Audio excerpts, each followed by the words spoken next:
Pourquoi l'esthéticienne a appelé la police après avoir vu ce qu'il y avait sous mon vernis gel? Je faisais ma manucure habituelle dans un petit salon pas loin de chez moi. C'était une routine mensuelle depuis un moment déjà. La fille qui s'occupait de moi, Léa, me connaissait bien. On parlait souvent de mes cours, de mes colocataires relous. C'était devenu un petit rituel. Mais cette fois-là, c'était différent. J'avais gardé mon ancien vernis gel pendant presque un mois, ce qui était beaucoup trop. D'habitude, je revenais toutes les 2 semaines. Mais entre les examens et la fatigue, j'avais repoussé encore et encore. Mes ongles étaient dégueux. Le vernis était écaillé, il avait repoussé, bref, une horreur. Léa a rigolé et m'a dit que je devais vraiment être au bout de ma vie pour venir dans cet état. Elle a commencé à me faire tremper les doigts dans l'acétone, comme d'hab, puis elle a sorti sa lime électrique. Et là, d'un coup, elle s'est figée. Elle a arrêté net et s'est penchée un peu plus sur mon annulaire. Elle a pris une lime fine et a commencé à gratter doucement. Moi, je scrollais sur Insta, je faisais pas gaffe. Puis j'ai entendu un petit « oh » tout bas. J'ai levé les yeux. Elle fixait mon ongle avec des yeux énormes. Elle a attrapé sa loupe et a regardé encore de plus près. Puis elle a appelé discrètement une autre esthéticienne. Les deux ont chuchoté en regardant mon doigt comme si j'avais un alien sous l'ongle. J'ai commencé à stresser. J'ai demandé ce qui se passait et Léa a juste dit « faut que j'appelle quelqu'un ». Moi, mais qui? Pourquoi? Elle a rien voulu dire. Elle est sortie du salon en vitesse avec son téléphone. Je l'ai vue à travers la vitre. Elle parlait super vite, les mains qui bougeaient dans tous les sens. J'avais le cœur qui battait à fond. Je pigeais rien. Je pensais à une maladie chelou ou une allergie grave. Quand elle est revenue, elle était hyper sérieuse. Elle m'a dit qu'on devait attendre quelqu'un. J'ai insisté pour savoir et là, elle m'a montré. Sous le gel, sur mon ongle, il y avait des petites rayures. En regardant de près, on voyait que ça formait des lettres. J'ai mis quelques secondes à comprendre. Ça disait « aidez-moi ». C'était gravé tout doucement dans mon ongle, caché sous le vernis. Un message minuscule, mais clair. Et le pire, j'avais aucun souvenir d'avoir fait ça. Zéro. 20 minutes plus tard, 2 flics sont entrés dans le salon. Léa les avait appelés. Elle pensait que quelqu'un me retenait contre mon gré, que j'avais essayé de prévenir en douce. Ils m'ont fait asseoir et ont commencé à poser plein de questions.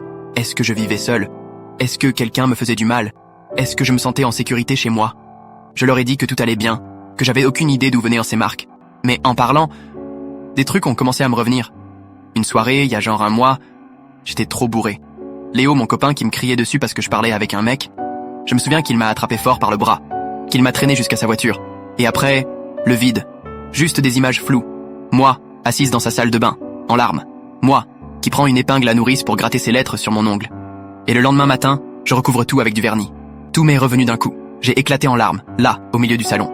Les flics se sont regardés. L'un d'eux m'a demandé s'il pouvait appeler quelqu'un pour moi. Et là, j'ai compris.